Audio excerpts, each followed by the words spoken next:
Hello, ladies and gentlemen, and welcome back to the podcast, and welcome to your AEW Dynamite post show. Now, there was a lot of things that happened last night on AEW's Dynamite.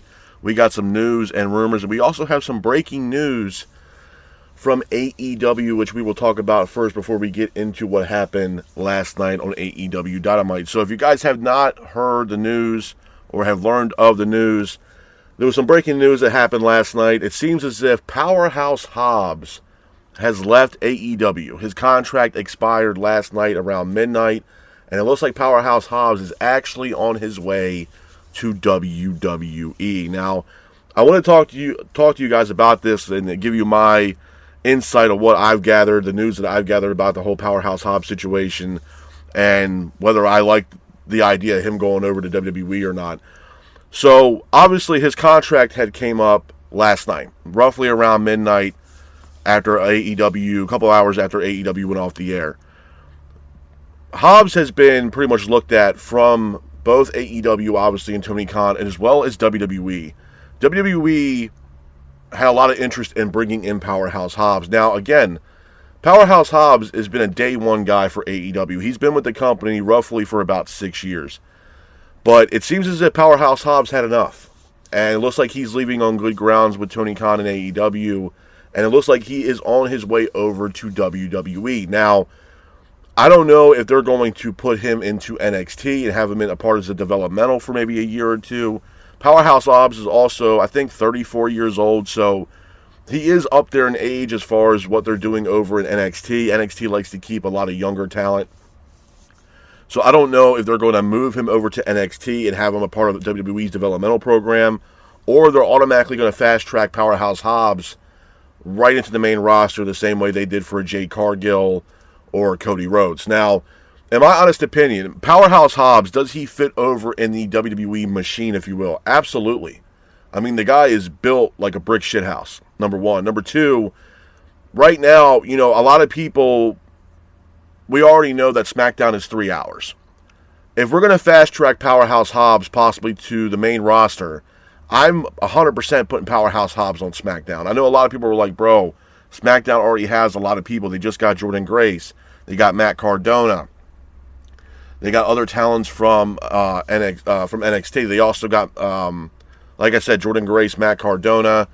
They also got, other talent from NXT as well. So, again, they got a lot of talent on the sides of SmackDown. The reason why I'm saying SmackDown would be the perfect fit for a Powerhouse Hobbs if he goes to the main roster is because SmackDown is 3 hours. SmackDown needs more heels.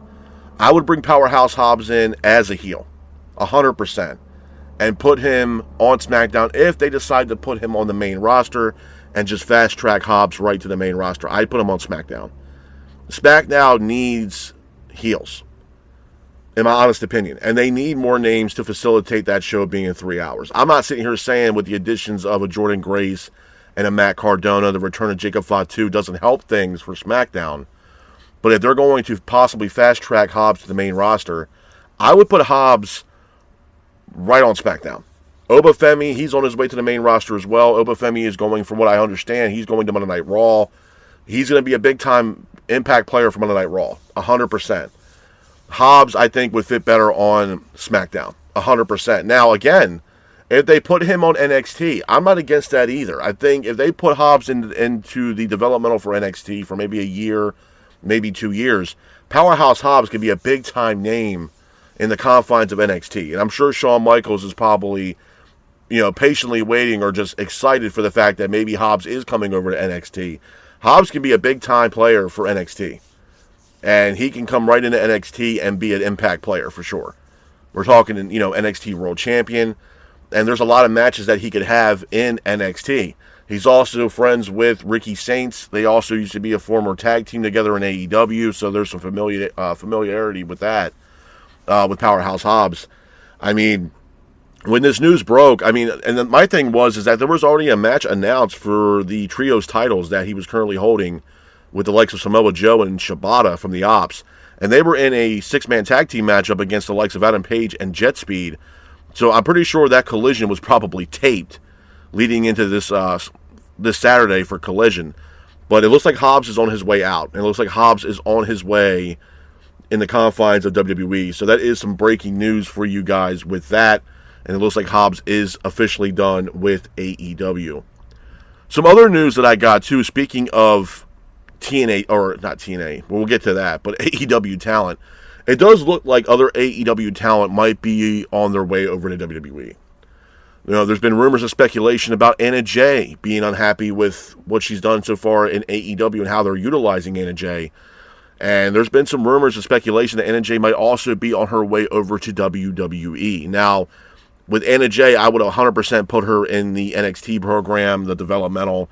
I think she would play a huge factor in what NXT is doing over there. They're also losing an abundance of talent right now in NXT because of call-ups. They can use the likes of, like I mentioned earlier, with Powerhouse Hobbs or even in Anna Jay once her contract's up with AEW. The other rumor that's going out there, and again, it's just a rumor at this point, but Jamie Hayter might also be on her way out of AEW and maybe making her way over to WWE. And to be honest with you, I'm not shocked by this news at all. I think Jamie Hayter really hasn't been utilized all that well in AEW as of late since she came back from injury.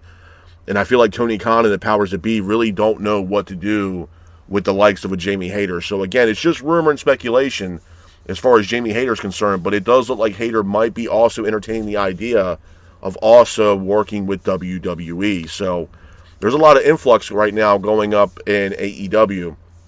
And speaking of AEW, AEW's also been signing talent. Now, AEW's been looking into TNA. Obviously, TNA is making their debut on AMC tonight on around 9 p.m. Eastern.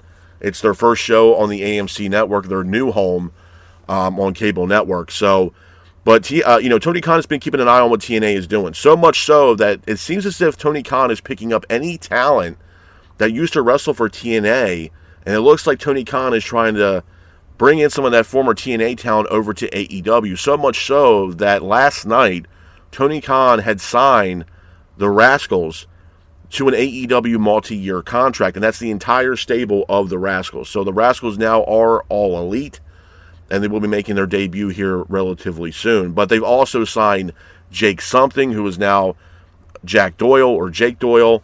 They also signed Mosco Dorada and Persephone from CMLL. It's a dual contract because of the relationship that AEW has with CMLL. They also signed Hechicero also to an AEW contract as well. So it looks like AEW is trying to facilitate, maybe trying to go head-to-head with TNA. And I think that is going to be something that I wanted to talk to you guys about. It looks like Tony Khan and AEW are feeling the pressure from TNA.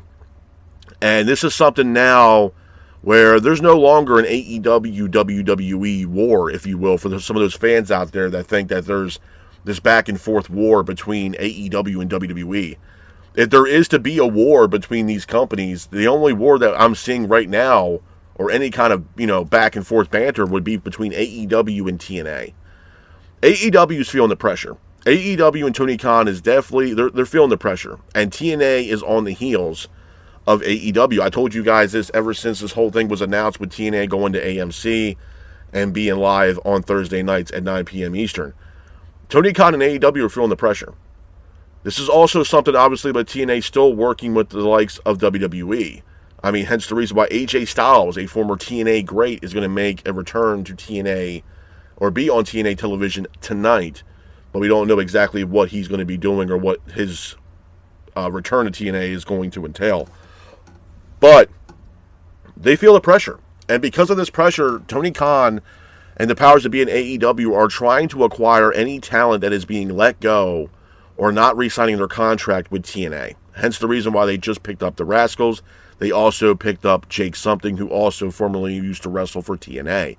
So Tony Khan is keeping a close eye on what TNA is doing. And honestly, he should, because TNA is going to be on the heels of what AEW is doing. I mean, there was already shots fired alone from Mike Santana when Santana and Frankie Kazarian sat down to do their contract signing for their World TNA title match taking place tonight on their debut episode on AMC, where Mike Santana said that they were both stuck in AEW hell. So there's already these little small shots fired from TNA when it pertains to AEW, most specifically from Mike Santana. in the promo that he cut in the contract signing that he had with himself and Frankie Kazarian, who is currently the TNA World Heavyweight Champion. So, obviously, Tony Khan is keeping a close eye on what TNA is doing. And he's going to keep a close eye on what they're going to be doing for the foreseeable future. Because right now, it's not just AEW versus WWE. Now it's WWE and TNA going up against the likes of an AEW. And AEW really isn't... They're in flux right now, too, bro. It's strange times right now for AEW with Powerhouse Hobbs leaving. We got injuries right now that are hindering this company with the likes of Will Ospreay being out, Adam Cole, Wardlow. We also had people leaving the company. Like I mentioned earlier, Powerhouse Hobbs is on his way over to WWE. Anna Jay is also entertaining the idea of going to work with WWE, as well as Jamie Hayter, also entertaining the idea of possibly working with WWE. So things are going to get crazy. I mean, they pretty much also lost Chris Jericho, who was a day one guy, a pillar for this company. And it looks like Jericho's on his way back to WWE as well. So it's strange and interesting times for AEW. But like I said, when it pertains to TNA, man, yeah, obviously TNA is going to be shaking shit up as far as what AEW is doing and vice versa. And like I said, Tony Khan is going to keep a close eye on talent that right now are either not happy with TNA, or their contracts are coming up, or they're released from TNA. Best believe that Tony Khan is going to be entertaining the idea of bringing in some of those former TNA talents over to AEW. Tony Khan is causing this issue between himself and AEW and TNA. He feels the pressure from TNA, and you can honestly tell, or obviously tell from the fact that he's already signed the Rascals, and he's already assigned Jake Something also to AEW when, again, these are also former TNA talents. So he feels the pressure from TNA, and rightfully so. We have no idea what TNA has in store for us tonight on AMC, or their debut episode on AMC. We have no idea. We know the match card. We know that we got a world title match between Mike Santana and Frankie Kazarian. We know that a former TNA great is also going to be on the show tonight with AJ Styles. We're also going to see the likes of the Hardys also wrestling tonight on TNA's debut episode on AMC. So it's not like they're coming in, and running flat. They're coming hot out the gate, bro. And TNA, if I had to guess, TNA is going to make a statement tonight. TNA is going to be doing something to let the wrestling world know that they're here and that they're not going a damn place. And it's going to be something where there is going to be competition here between TNA and AEW. And to me, honestly, I'm not against having competition. And that's exactly what this is going to be. Because TNA is on Thursdays and we got AEW Dynamite on Wednesdays. And Tony Khan is starting to feel the pressure. And rightfully so. There should be a fire under his ass right now to let him know that, hey, we got more Impact players coming in right now into the fold as far as professional wrestling is concerned, especially with TNA. It should burn a fire under Tony Khan's ass to a point where he needs to get his shit together and figure out what the fuck is going on. And honestly, at this point, with everything that's going on, if we're looking at the entire morale of everything that's going on and transpiring now within this week, from talent being released, or talent joining AEW, or talent from AEW leaving AEW going over to WWE, this is only going to intensify even more as the weeks go on. For sure. And like I said, Tony Khan is keeping a very close eye on what TNA is doing. 100%. You don't think for a fact that he's not going to be watching this debut episode on TNA or figuring out what the hell's going on with TNA? You better believe that he is. Tony Khan is causing this issue between himself and AEW and TNA. He feels pissed off. He's jealous. He's upset with the fact that TNA now has a TV rights deal. And they're literally pretty much right behind what Dynamite's doing. You know what I mean? Hence the reason why he is pretty much picking out talent that are released from TNA and then signing them to an AEW contract. Hence the reason why he signed the Rascals last night. The entire stable of the Rascals to the confines of AEW. Which we will talk about that as well towards the end of the podcast. But again, I don't have a lot of faith with the Rascals really being in AEW. But we will talk about that towards the end of the podcast. But I wanted to give you guys some news and some breaking news as far as AEW is concerned. But let's get into the show, man. Let's get into Dynamite. Starting off tonight, we got Darby Allin taking on Pac. This is pretty much a grudge match between Darby Allin and the Death Riders, most specifically Pac. The match itself, it was a good match, man. It was a back-and-forth matchup between Darby and Pac, with Darby trying to keep the pace of the match. Darby hits a coffin drop off the balcony, taking out Pac. Pac then hits a belly-to-belly suplex on Darby, sending Darby into the steel steps that looked absolutely brutal. Pac then hits another German suplex on Darby Allin for a near fall, followed by Darby getting up, hitting a springboard coffin drop on Pac. Pac tries to get up, get some offense in by hitting an avalanche belly-to-belly suplex on Darby Allin. After that, Pac then hits an awesome bomb on Darby, sending Darby out of the ring. Darby then hits a coffin drop to the outside, taking out Pac, followed by Darby hitting another coffin drop on Pac, landing on the apron. The referee then is taken out. Darby then applies a Scorpion Deathlock, but Wheeler Yuta is here, but Darby attacks Yuta. Darby then hits another coffin drop on Pac's legs, and then Darby then follows it up by applying a Scorpion Deathlock on Pac. Pac taps out, and your winner of the match is Darby Allin. Hats off to Darby Allin for getting the win in this matchup. Moving on from that, we have Adam Page taking on Brian Keith, someone that we haven't seen in quite some time. Big Bill was also ringside during this matchup. The match itself, it was a decent match. It was a back-and-forth matchup between Page and Keith, with Page keeping the pace of the match. Adam Page and Brian Keith both exchanged in the middle of the ring, with Brian Keith hitting an exploder suplex on Page for a near fall. Page then gets up, tries to get some offense in by hitting a fallaway slam on Keith in the middle of the ring. Bill then goes to hit a chokeslam on Page, but Swerve comes out of nowhere and attacks Big Bill.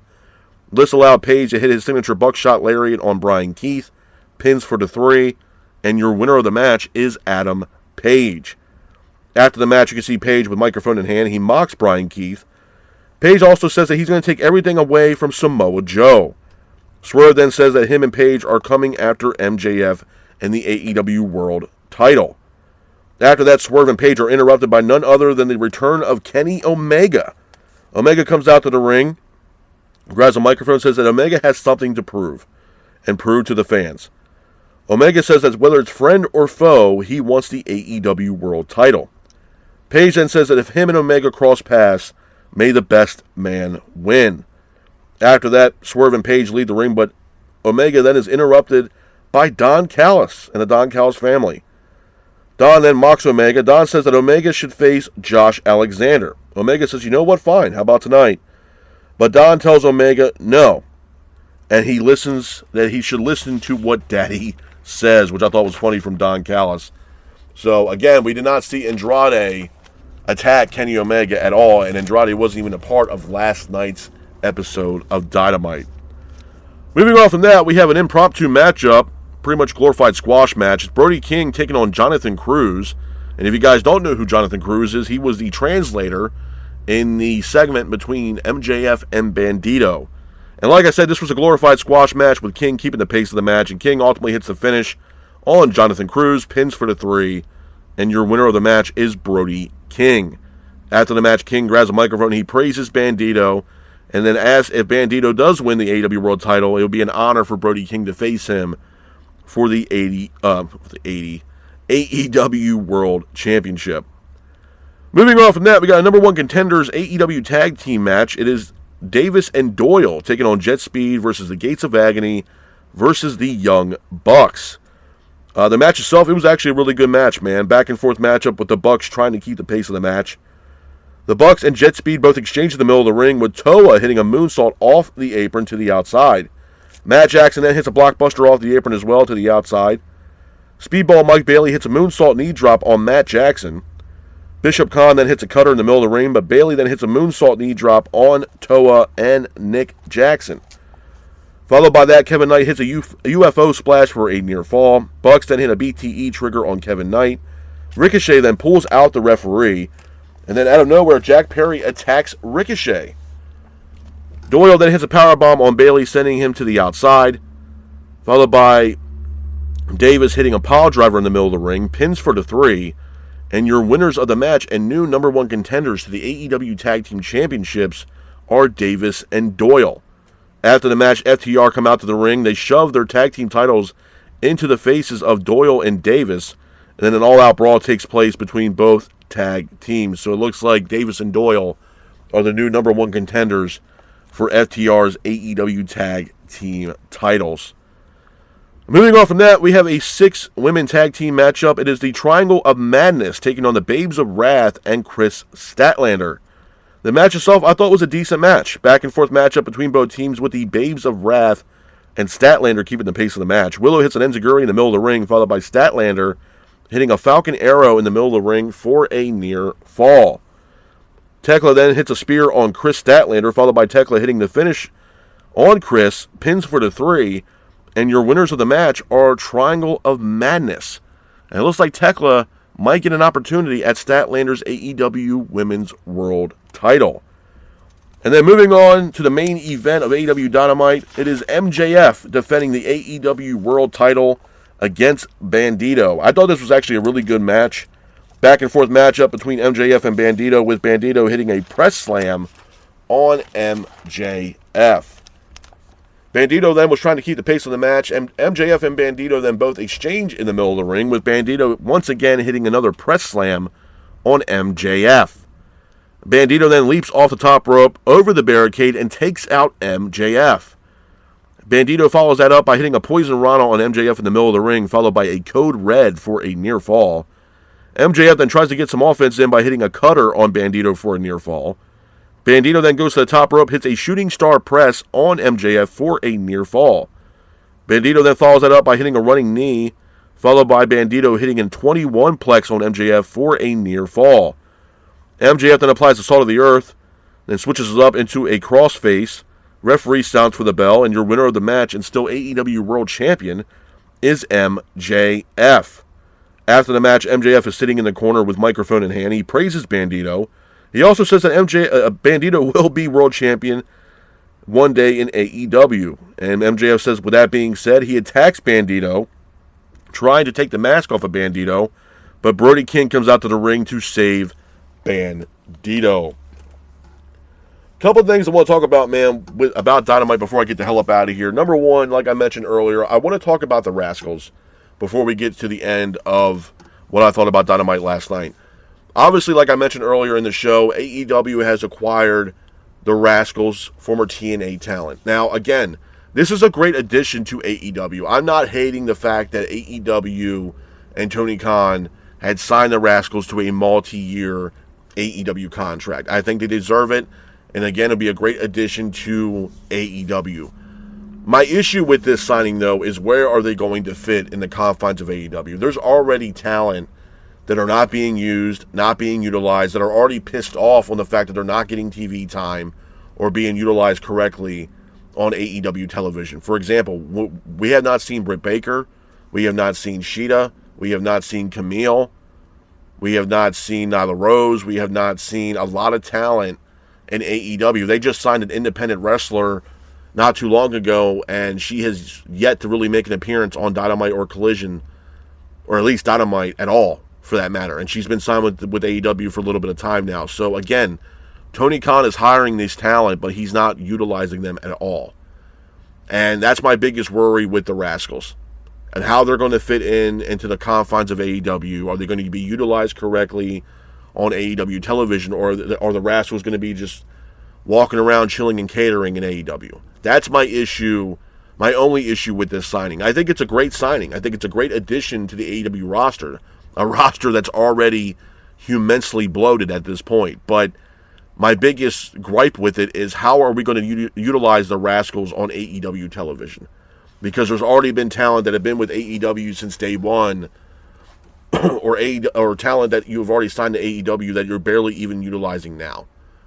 We have not seen, it's been so long, bro, since we've seen Britt Baker. I think the last time we've seen Baker is that when she had a match with Mercedes Moné. And we're talking quite a bit of time ago.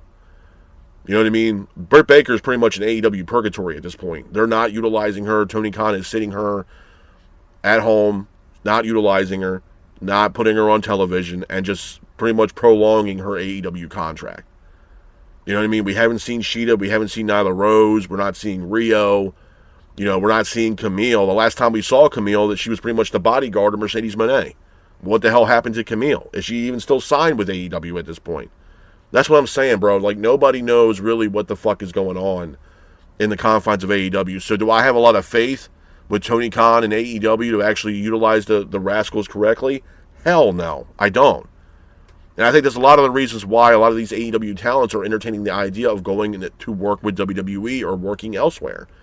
because they feel like they can be utilized more somewhere else. I mean, look at Powerhouse Hobbs, bro. Powerhouse Hobbs going over to WWE, whether it's on SmackDown or Raw or hell, even NXT, it's going to make a little bit of an impact, for sure. I mean, this guy's 34 years old. He still has some time left as far as him being, working in the ring.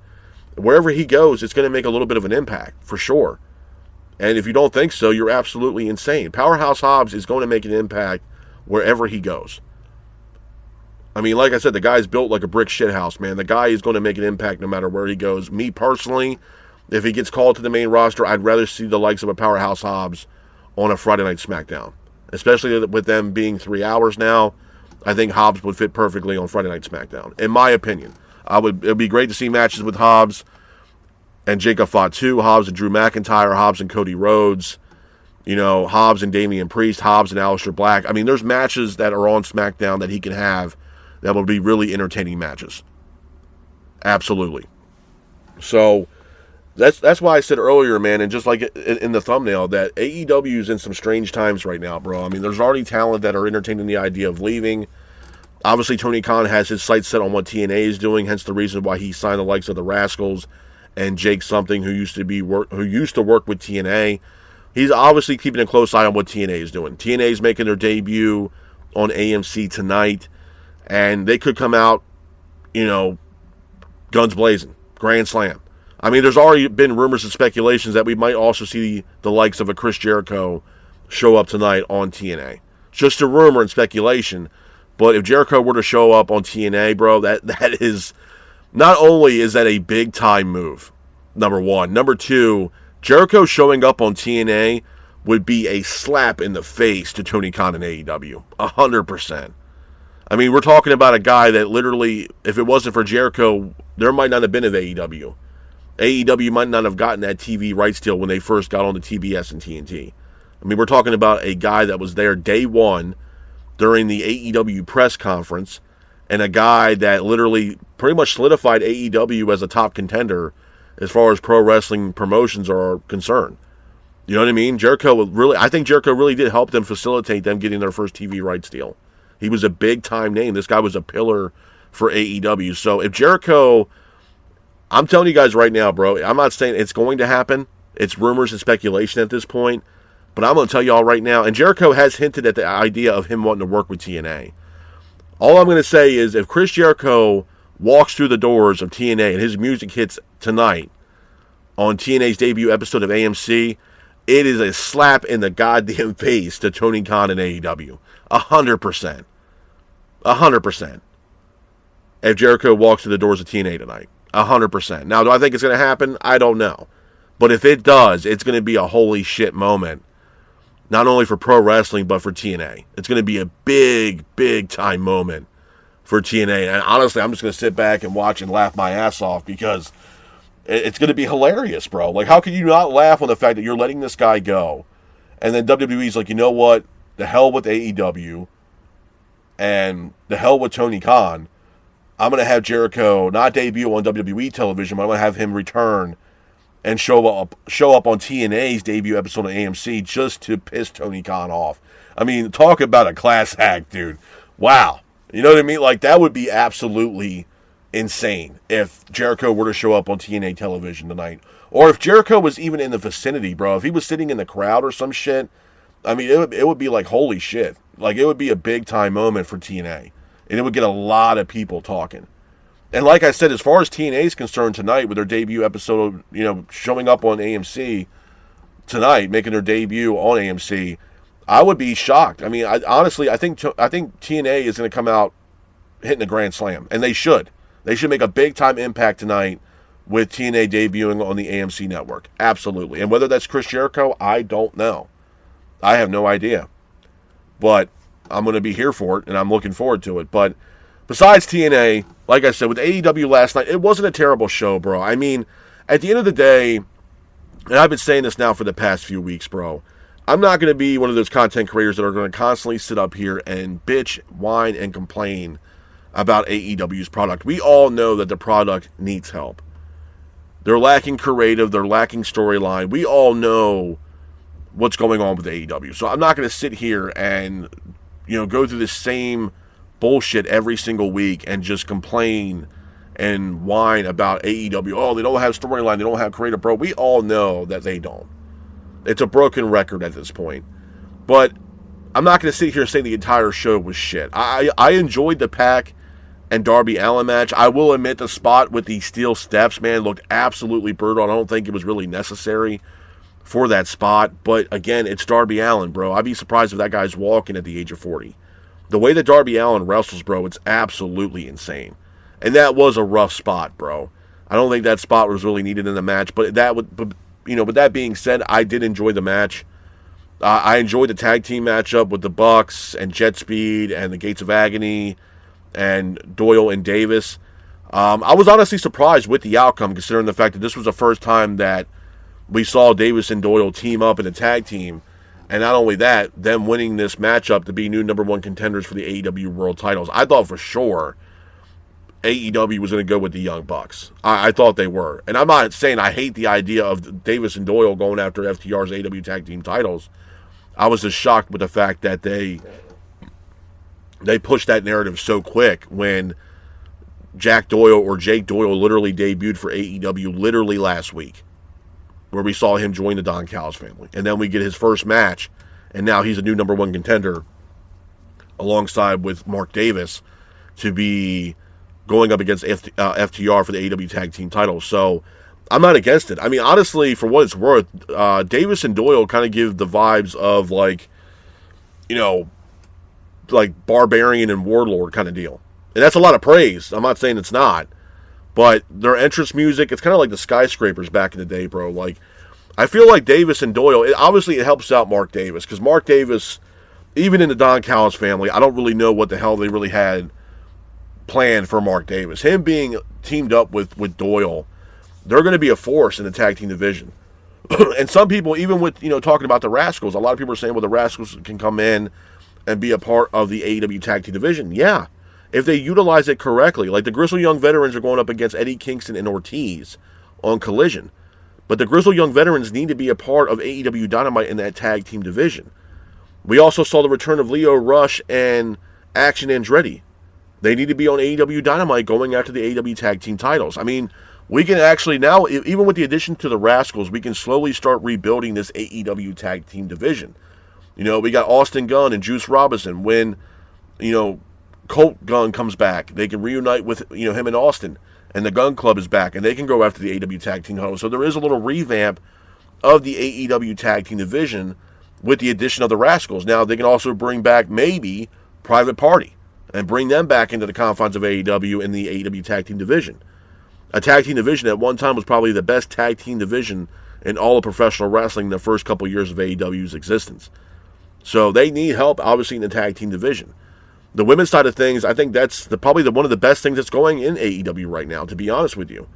And they're still slowly signing, female talent to AEW. They just signed Persephone. They just signed another independent female talent to AEW as well. So, they're obviously focused and fixated on the women's side of things for AEW, and it looks like they're trying to revamp the AEW tag team division. But again, there needs to be more than just that. And that's why I go back to people saying that we need story, we need creative. Yeah. I mean, they need storyline and creative like people need oxygen, bro. I mean, and my thing is, to me, with the way that they're booking this show, obviously Tony Khan is booking this show for Tony Khan. He doesn't give a shit about what the fans think. He's booking these matches because he wants to see these matches that he's booking on a personal level. He doesn't give a shit about anything else, bro. He really doesn't. And I don't know if it's just pure laziness or the fact that he's just pissed off with how things, went down in AEW for the past couple of years with Rhodes leaving and the CM Punk issue and the Elite issue. And obviously things changed drastically for AEW. I honestly genuinely believe that when AEW signed that new TV rights deal that they're currently in now, Tony Khan got his money and he took his foot off the gas pedal, and now we're pumping the brakes. And that's literally what it's been for the past 2.5 years, bro. It's like I said, for those content creators out there, man, God bless you. I mean, for those people out there that are constantly and continuously complaining about the fact that AEW needs storyline and needs creative, bro, everybody knows. I mean, at this point, you're trying to get blood from a stone at this point. It's not going to happen. we could sit here literally at the floodgates of Jacksonville at Tony Khan's headquarters and bitch, whine, and complain about, hey, we need creative, you need to do something. He's not going to do a damn thing unless he wants to do it. The only thing that I can hope for now is, like I mentioned earlier in the show, is that the fact that TNA is now making their debut on AMC tonight, and clearly Tony Khan has an issue with that from the fact that he is signed former TNA talent. I hope it does light a fire under his ass, bro. I hope it's something that shakes his ass up and wakes him up to realize, like, oh shit, now it's not just WWE I got to worry about, now it's TNA. And TNA, I'm telling you guys, bro, are on the heels of being the number 2 wrestling company in the world. And people can laugh about that and scoff at that all they want, but at the end of the day, TNA is also still working with WWE. Hence the reason why AJ Styles is going to be on this debut episode tonight on AMC. That's still a strong working relationship that TNA has with WWE. And quite frankly, to be honest with you, if it wasn't for the likes of WWE, we wouldn't be talking about TNA even debuting tonight on AMC. So that relationship is still going strong. So it should put Tony Khan and AEW on their heels. And like I said, it should burn a fire under Tony Khan's ass and wake his ass up to realize, hey, I need to get my shit together. And I hope it does. I hope it shook his ass up to his core, bro. Because at the end of the day, he needs something. He needs a reality check. He needs to figure out what the fuck is going wrong with AEW and figure it the fuck out. That's just I can't be more blatant than that. I mean, obviously everybody and their grandmother, bro, has been bitching and complaining about the fact that AEW has not been the same in the past 3 years than what it was in the first 3 years of its existence. How is it the fact that we start out red hot from AEW, and as the years go on, we progressively get worse? I mean, it's like WCW 2.0, like 2.0. You know what I mean? Like, if you guys go back, and I'm sorry, but I had to say there's a lot of resemblance to WCW and AEW, because if you remember distinctly watching, like, Christ, bro, I think it was, 95 for WCW when they made their debut for Nitro? I think it was at the Mall of America on TNT. I mean, bro, look at that card, man. Look who showed up. We saw Lex Luger literally show up and shock the world. You know what I mean? And we saw the same thing with AEW, with Chris Jericho walking to the confines of AEW. You know, I'm not trying to compare and contrast the two between Luger and Jericho, but in the first 3 years, bro, I mean, hell, we even had Sting in AEW. And all the storylines from MJF and Jericho and Orange Cassidy and all this other shit, the JAS, the Inner Circle, Pinnacle, all this shit, MJF and Wardlow storyline. And then, or MJF and Adam Cole, and who's the person behind the Devil's Mask? Like, what the fuck happened to the storylines, man? Get intrigued. Like, as a fan of AEW right now, you can't honestly tell me that AEW leaves you with a cliffhanger every episode of Dynamite where you're really intrigued and excited for next week's episode of Dynamite. No, they're not. There is no intrigue for the following week because they're booking this shit by the seat of their pants, bro. There's no storyline. There's no long-term booking or long-term storylines for this shit. There's not. I mean, Christ, bro, look at the Bloodline storyline. Look how long that shit went with the whole Cody Rhodes and Roman Reigns shit. That shit went on for 2 fucking years. You know what I mean? 2 years of a storyline that progressively got better over time, bro. That shit was aging like a fine wine. Where Tony Khan and AEW don't even want to entertain the idea of writing a story that will just take us to the next fucking pay-per-view. We can't even do that shit.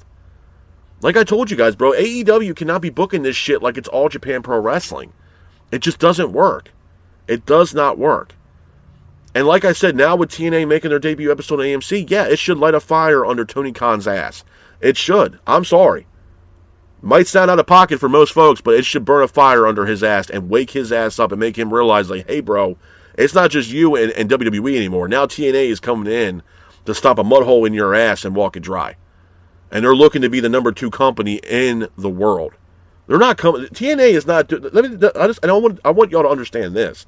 TNA is not doing this shit just to be playing a back fiddle or a back seat to what AEW is doing. No, they want to surpass what AEW is doing. They want to be the number 2 wrestling company in the States or in the world for that matter. They're not sitting here playing back fiddle or bullshitting around. So for those people who say, well, AEW, there's no way that TNA would be number 2. Let's see how far that shit lasts, bro, with the way TNA is going right now. And the fact that TNA has a TV rights deal with AMC, you don't think for one goddamn second that certain AEW talents are not entertaining the idea, if they can, to work in the confines of a TNA, if they can? Come on, bro. Get the fuck out of here. Absolutely, they will be entertaining the idea. If their contract's coming up, absolutely. TNA is not messing around. And I think people, even tonight, are going to realize that TNA is going to be making a statement tonight. And a statement showing the world, and most notably showing AEW that, hey, you're not the only player in town, bro. Like, we are making moves, and we're trying to do whatever we can to be the number 2 wrestling company in the world. So there's no, to me, honestly, at this juncture that we're in now, and this very moment, there's no longer this beef between, or war, if you want to call it that, between AEW and WWE. Now it's Tony Khan and AEW versus TNA. That's exactly what that is. And TNA, yeah, they fired some shots at AEW, but AEW, they came back and said, you know what, the hell with y'all, we're going to take y'all's former talent that wrestled for y'all that y'all no longer wanted. And that's exactly what Tony Khan is doing with hiring the likes of the Rascals and also hiring Jake Something, that were all formerly employees of TNA Wrestling. And he's going to continue to do so. I'm telling you, bro, Tony Khan is going to keep a close eye on whatever the hell TNA is doing. Absolutely. And he should. Like I said, bro, it should burn a fire under his ass and wake his ass up. I hope this whole thing shook his ass to his core to make him realize, oh shit, we're not the only ones in town no more. No. You're not the only fucking pro wrestling company in town anymore. It's not just you and WWE. Now it's you, WWE, and TNA. And not only that, TNA is also getting the backing from WWE, which allows main roster talent to possibly show up at TNA events. Come on, bro. Come on. As far as, if I'm TNA, I think it's Carlos Silva, who is the GM or whatever for TNA. You know damn well that guy right now today probably has the biggest smile on his goddamn face, knowing what might partake tonight on AMC. Absolutely. Absolutely. He's smiling from pillar to post, bro. Absolutely. And rightfully so. Rightfully so. Now, does AEW and Tony Khan have the money? Sure. They had the money to sign people and everything else like that. But again, some of these talents don't give a shit about the money, bro. They want to be utilized on television. They want to be seen on TV. They want to wrestle. And if they're not wrestling, then what the fuck is the point of them being there? And the people that want to stay there that are not being utilized on television, that AEW and Tony Khan is paying, they don't give a shit less, bro. They're getting a free check. They get to sit in catering or sit at home. They ain't got to do shit. You know what I mean? Like, it's just the nature of the beast, bro. That's just the way shit is. And like I said, I stick to my guns on this. And like I said, it might sound out of pocket, but I hope it burns a fire under Tony Khan's ass, bro. I really do. I hope it shook him to his core, man, and shook his ass up, because he needs a wake up call, man. Seriously, he needs something to be like, oh shit, now we got more competition. Yeah, you do. And people are gonna say there's no way TNA is gonna be competition, bro. You're out of your goddamn mind. You're out of your goddamn mind. Because I'm telling you right now, they're coming in as this. The way I look at this TNA situation right now, bro, they're coming in as like AEW did when they first came in. Even though TNA has been around a lot longer than AEW, this is a new look on life for TNA. This is a second chance for TNA with them being on AMC. Absolutely. And you think they're going to be fucking bullshitting around? No, bro. No. And like I said, I mean, I'm not saying it's going to happen, but I would laugh my ass off, bro, if come tonight we get TNA on AMC and then we see somehow, some way, the likes of a Chris Jericho showing up on TNA television tonight. You want to talk about a slap in the face to AEW and Tony Khan, bro? I would laugh my ass off. It'd be absolutely hilarious. Absolutely hilarious. And I hope the best for Jericho. I really do. I hope Jericho, like I said, he's talked about wanting to work with TNA. He likes what TNA is doing. I would laugh like hell, bro, if Jericho showed up tonight in some way, shape, or form or capacity on TNA's television debut on AMC. Absolutely. I would laugh my ass off. But would I be shocked? No. I think it'd be all out hilarious, and it'd be a slap in the face to Tony Khan and AEW, but it would also tell you that, you know, looks can be deceiving. And obviously things behind closed door in TNA is not all as well as people think things are. And there's certain talents that are unhappy with the current landscape and situation going on and over in AEW. That's what it is. And that's what it's going to be.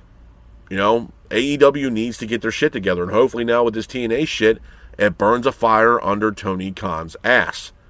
And wakes his ass up and makes him realize, oh shit, it's not just us in WWE no more. Now it's us, WWE, and now TNA. And TNA, their shows are right after Dynamite. So, again, this needs to wake Tony Khan's ass up and make him realize that obviously the shit that you're doing is not working. You guys are not selling out your shows. Pay-per-view buys are down. Attendance is down. You guys can't even sell out small theaters that can hold maybe 4,000 people. You guys can't even sell out those. It's a problem, bro. It honestly is a problem. Demographics are down. Pay-per-view buys are down. Attendance is down. All around, the metrics for AEW, it's just not looking good. It's not. No matter how you want to cut the bread, bro, at the end of the day, the metrics, the proof's in the pudding. AEW is not great as it once was. They're progressively going downhill, bro. It's a sinking ship. You can hire all the talent in the world that you want.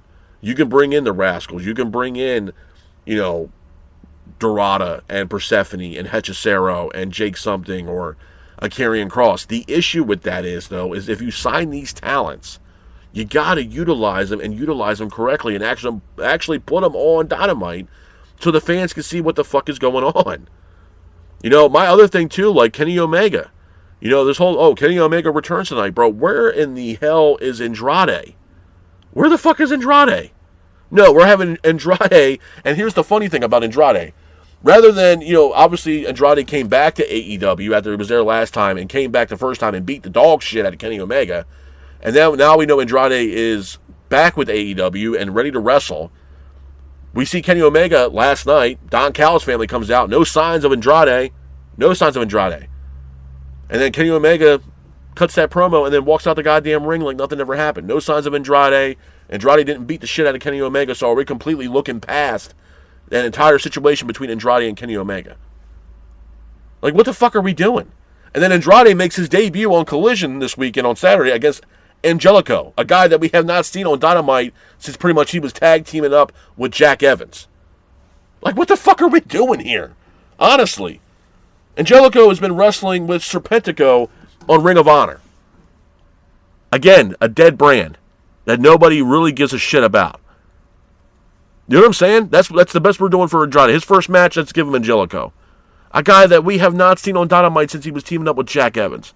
Like, who gives a shit, bro? Why are we not entertaining the idea and making the story now between Andrade and Kenny Omega due to the fact that when Andrade returned back to AEW, the first person he had his sights set on and the first person that he attacked was none other than Kenny Omega. Kenny Omega made no references at all during that back and forth banter between himself and Don Callis.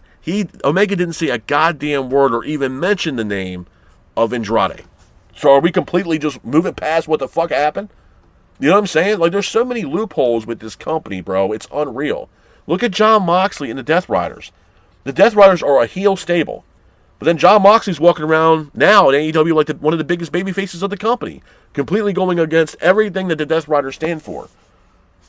So what the fuck are we doing with that? And again, I'll go back to when Moxley won the Continental Classic Championship in the tournament and became Continental Champion. When the Death Riders came out and everything else, I told you guys, I thought for sure that the rest of the Death Riders were going to leave Jon Moxley in the middle of the ring in a puddle of his own piss. Didn't happen. They're all cheerful. They're all happy as all hell. They're, carrying Moxley around. They're all cheering for Moxley. They're all clapping their hands and shit. I was waiting for them to beat the dog shit out of Jon Moxley and leave him in the middle of the ring in a puddle of his own piss. That did not happen. So again, what are we doing with Jon Moxley and the Death Riders? I can say the same thing about Darby Allin and Pac. What's next for Darby Allin? Your whole mantra around Darby Allin and the Death Riders is that you wanted Darby Allin to beat everybody, every member of the Don Callis family. Or not the Don Callis family, the Death Riders. Okay. So what's next for Darby Allin? Honestly, what's next for Darby? Darby should have already been in the conversation for the AEW World title a couple years ago for Wrestle Dream. And I already made that blatantly known when they were in Washington. You could have had Bryan Danielson versus Darby Allin. No, we get Jon Moxley versus Bryan Danielson, then Jon Moxley keeps the AEW World title captive in a goddamn briefcase that literally was turned into freaking ash because no one fucking saw it. until Adam Page came along at All In and finally dethroned Jon Moxley and at that time won the AEW world title. So again, you had to ask yourself, okay, so what's Jon Moxley doing with the Death Riders now if he's a babyface and they're a heel stable? There's question 1. Question 2, what's next for Darby Allin? Question 3, why is Kenny Omega not even talking about what Andrade did to him? And why is Andrade getting his first match on Collision against a guy that we have not seen on Dynamite in so long? And we're making his return on Collision. Nobody gives a fuck about Collision, bro. Seriously. What the fuck are we doing here? I honestly, genuinely don't know who's on the creative team here for AEW, but whoever the hell it is, they need to go, bro. They're self-sabotaging your own company. Seriously. It's I don't know, bro. And I'm trying to do my absolute best not to shit on the show every single week. But I'm going to tell y'all, man, to be honest with y'all, bro, it's a goddamn chore not to sit here and do my absolute best not to shit on the show every week. Because there's so many goddamn loopholes, bro. No Omega, no Andrade. What's next for Darby? You know what I mean? Especially the Omega shit. Andrade's having his first match back against Angelico. Why are we not even entertaining the idea of running it back with Andrade and Kenny Omega? You know what I mean? Why? Oh, that was a while ago. Yeah, we're just going to move past that shit. We're going to put up Kenny Omega in the AEW World Title picture, which what was it, a couple months ago? AEW put out this press release stating that Kenny Omega didn't want to be in singles matches. They wanted to try to preserve as much as they can at Kenny Omega, so they want to put him in tag team matches with the Young Bucks. What happened with that shit? Now Kenny Omega has a new look on life, and now he wants to go after the AEW World Title. I'll tell you exactly why they're doing this shit, bro, is because injuries are hurting this company. And one of the biggest injuries they have is one of their biggest main event stars in Will Ospreay. If Ospreay was not injured, there would be no talks of a Kenny Omega going after the AEW World Title. Hell, there would be no talks of Swerve and Adam Page going after the World Title. It would be 100% Will Ospreay going up against MJF. There'd be no talk of these guys right now. The reason why we're talking about Swerve, Page, and Omega is because right now the main event scene for AEW is absolutely chalked. Because they have injuries. I mean, they were entertaining the idea of Wardlow going after the AEW World Title when he finally came back and then miraculously tore his pec attacking Prince Nana. And then now he's back on the shelf for 6 to 8 months. After we haven't seen the guy on television for damn near 2 fucking years. Welcome back. Piss off. You know what I'm saying? What the fuck are we doing? Keith Lee's been out for God knows how long. You know what I mean? Injured. Adam Cole is out. We don't even know if Adam Cole is going to return back to the squared circle. Bryan Danielson's retired. So what is your main event scene right now, bro? Okada? What's Okada doing? Okada's already made mentions that he wants to go after the AEW World Title. What about Takeshita? Where's Kyle Fletcher? Kyle Fletcher's returning after the Continental Classic tournament, and he's in a 6-man tag team matchup. Why? If I was Kyle Fletcher, I'd be talking to Don Callis and most notably Okada after the bullshit that happened at the Continental Classic tournament where he was trying to find that screwdriver that Okada used in his match, and then Okada threw it underneath the ring. Why are we not having some kind of storyline there between Okada and Kyle Fletcher? We got no problem having a conflict between Takeshita and Okada. Why can't we have Fletcher and Okada have some conflict? Make a story. You know what I'm saying? What the fuck are we doing here, man? Honestly. It just doesn't make sense. And at the end of the day, the logic gaps is also hurting this company. And like I said, bro, they can hire all the talent in the world. They have the money to hire all the talent in the world. The issue that with hiring this talent is if you're actually going to utilize them on television. That's why I said the Rascals, it's a great addition to AEW. My issue with that is how are you going to utilize them on AEW television? I don't want you to sign the Rascals and these guys are sitting back in catering doing absolutely jack shit. You know what I mean? You have top talent right now like Britt Baker that is literally sitting on the shelf because some kind of disagreement that you have with Britt Baker. Either use her and put her on AEW television or release her from her goddamn contract. The reason why he's not doing it is because he knows damn well Baker would be on her way to WWE and be another big-time name that goes from AEW over to WWE. The same thing that happened with CM Punk and a Cody Rhodes. It'd be the same thing for Britt Baker. That's why he's not doing it. Tony Khan can be a petty dude, bro. Look what he did to Ricky Saints. Look what he did to Ray Phoenix, bro.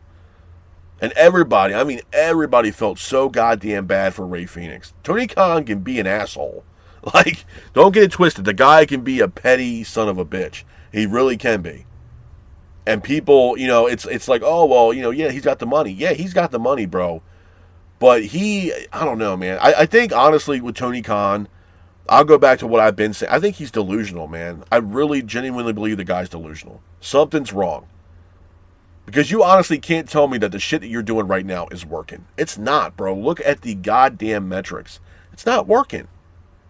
But in his mind, in his beliefs, everything is working. I don't know what yes man's telling him this shit, but bro, you're self-sabotaging yourself. To a point now where the talent's getting unhappy and the talent want to leave. Like Powerhouse Hobbs, Jericho, Rhodes, CM Punk. I mean, Christ, bro, Rhodes helped made this company. And he said, you know what, the hell with it, I'm out. He saw the vision and he saw the writing on the wall and he packed his shit and fucking rolled out. And who did it benefit the most? It benefited the hell out of Cody Rhodes. God bless him for it. CM Punk, same fucking thing. Look what CM Punk right now currently is the World Heavyweight Champion, bro. You know what I mean? World Heavyweight Champion. And probably one of the most predominant storylines right now going in WWE. It benefited CM Punk to get the fuck out of Dodge from AEW. Jade Cargill, I guess you could say the same thing for Jade. I mean, currently she's the Women's World Champion. Can't say that it's hurting Jade Cargill. She's not having a career like a Cody Rhodes or a CM Punk. No. But it didn't hurt Jade either. I mean, I think Jade should have spent more time in NXT or at least gone to NXT and not right to the main roster. Yes. But you can't sit here saying it's hurting Jade Cargill either. She's walking around with gold around her waist, just like CM Punk is. Just like Cody Rhodes was before he lost the belt to Drew McIntyre. You know what I mean? It's not hurting these people at all. So certain AEW talents are seeing this shit. You're like, you know what, bro? It's not that bad over there in WWE.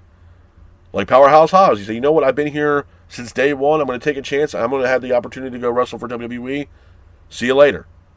Blake Monroe, a.k.a. Mariah May, had great matches and great storyline with Tony Storm. Goes over to NXT. Not that bad. You know what I mean? AEW is losing top talent too, bro, and it's only going to take a couple more names like MJF to walk out the door, and it's going to change the entire landscape of everything that's going on in AEW. I'm telling you guys right now, bro. I don't mind them signing talent. I don't. It's my issue with that is if you're actually going to utilize them correctly. And right now, with Tony Khan's track record with talent, it's not the greatest. From Britt Baker, we haven't seen Camille, Phoenix situation, Ricky Saints situation. Injuries obviously are hurting this company as well. It's just Tony Khan doesn't really have that great of a track record right now. You know what I'm saying? And it's just, I don't know. I feel like Tony Khan, and I could be wrong on this, it's just my opinion. I feel like even when Cody Rhodes was there, this was a guy that got pissed off and he wanted to have this power trip to let people know that he is the CEO, the main booker. I remember that whole bullshit came out. He wanted to be the top guy from AEW. And yeah, he owns the company. I'm not saying the guy doesn't. But again, just because you own the company don't mean that you can't take a step back as far as being a part of the creative process or whatever. You can have an on-air GM like a Scott D'Amore who can also help you write this show where it can be more appealing to the fans, where the fans want to watch it and tune in week and week out to watch your weekly episodic television. And we're not getting that. You're just putting on banger matches like it's All Japan Pro Wrestling back in the 80s. You know what I mean? And a lot of fans even nowadays have no idea what the hell All Japan Pro Wrestling even is.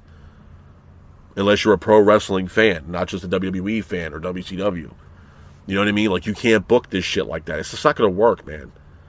And it's not like, and the thing of it is too, bro, it's not like AEW could not entertain writing stories, bro. They did it in the first 3 years of AEW. And they were some great storylines, man. They really were.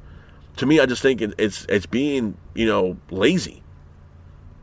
And it's just piss poor product, man. Like, they just don't give a shit about their product. I just don't think they do. They made their money. Tony Khan believes that AEW is a profitable company.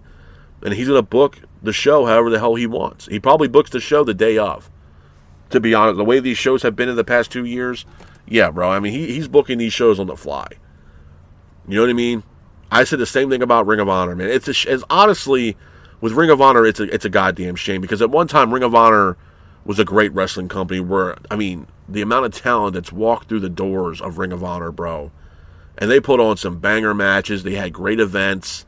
I mean, even the Bucks, bro, when they were working in New Japan and doing all their excursions from Ring of Honor and New Japan, I mean, they put on great matches, bro. A lot of wrestlers, even nowadays, or even people in WWE, they made a name for themselves working in the confines of Ring of Honor before Tony Khan had purchased it. But ever since Tony Khan bought Ring of Honor, bro, the company has died. Nobody gives a shit about Ring of Honor, man. And it's sad, because Ring of Honor has made superstars. Ring of Honor had legends walk through those doors, bro. Future Hall of Famers, for sure. Bryan Danielson, Kevin Owens, Sami Zayn, Seth Rollins, just to name a couple, that walked through the doors of Ring of Honor. You know what I mean? Samoa Joe, is another one that have made names for themselves working in the CM Punk even wrestled for Ring of Honor, I believe. Future Hall of Famers, man. Like, it's just... And then you see what he's doing with the company now, and it's nowhere even closely the same as what it once was. And I get it, things do change. I understand it, but God, dude, just because things change doesn't mean you have to kill it. Like, it's depressing, man. It really is. AEW is on the same boat. Like, I remember the first 3 years of AEW, bro. I remember the first All In, before AEW was even a thing, and how great of an event that was. And that event literally was put together, through word of mouth, pretty much. And it was a great event, bro. Hell, even Rey Mysterio, I believe, wrestled on that event. Ibushi wrestled on that event. Nick Aldis wrestled on that event against Cody Rhodes. You know what I mean? I think it was for the NWA World Heavyweight Championship. You know what I mean? Jordan Grace wrestled on that card. Like, it was a great card, bro. Like, it's just... I feel like AEW just forgot how to have fun anymore. And just be excited and want to show up to work every day and just and put on great matches and good storylines for the fans, bro. Like, I just feel like nowadays, even if you look at the likes of Kenny Omega and even the Young Bucks, it almost looks like it's a goddamn burden to be working for AEW. They're not happy, bro. No one's happy anymore. You know what I mean? No one's excited for AEW. Even the fans, they're not excited anymore. They give a rat's ass about what AEW is doing. Shit needs to change, bro. And I said for a while now that AEW needs to hit the reset button. Yeah, I get it. Hiring talent's cool, but you have to be able to utilize them correctly on your weekly episodic television. That's my biggest gripe with that. And if you can't, then obviously no one's going to give a rat's ass about the Rascal showing up in AEW or Jake Doyle or Jack Doyle showing up in AEW. Like, you have to utilize these talents correctly for the fans to get invested in these individuals or these teams. And if you can't do that, then no one's really genuinely going to give a shit about who you bring into the confines of AEW, bro. So, I don't know, man. Like I said, the show wasn't that bad last night. I enjoyed the Darby Allin Pac match. I enjoyed the tag team matchup for the new number one contenders for the AEW tag team titles. And I enjoyed the women's the women's six tag team titles between Babes of Wrath and Chris Statlander taking on the Triangle of Madness. I thought that was also a good match as well. But other than that, and obviously MJF and Bandito was also a really good matchup. But it goes to beg the question, what's next for MJF and what's next for Bandito moving forward after the match they had last night. But with that being said, though, this is my review of AEW Dynamite. I hope you guys are out there staying safe. Be careful, and remember, stay classic. Peace.